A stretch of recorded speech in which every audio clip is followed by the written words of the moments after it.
National Weather Service in Milwaukee has issued a severe thunderstorm warning for southwestern Ozaukee County in southeast Wisconsin, northern Milwaukee County in southeast Wisconsin, northeastern Waukesha County in southeast Wisconsin until 1:30 a.m. At 12:48 a.m., a severe thunderstorm was located over Brookfield, moving northeast at 25 miles an hour. Hazard, 60 miles an hour wind gusts and quarter-size hail. Source, radar indicated. Impact, hail damage to vehicles is expected. Expect wind damage to roofs, siding and trees.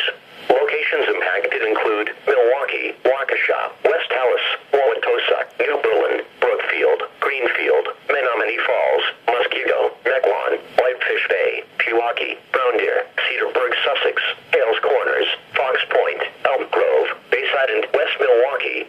For your protection, move to an interior room on the lowest floor of a building. Torrential rainfall is occurring with this storm and may lead to flash flooding. Do not drive your vehicle through flooded roadways.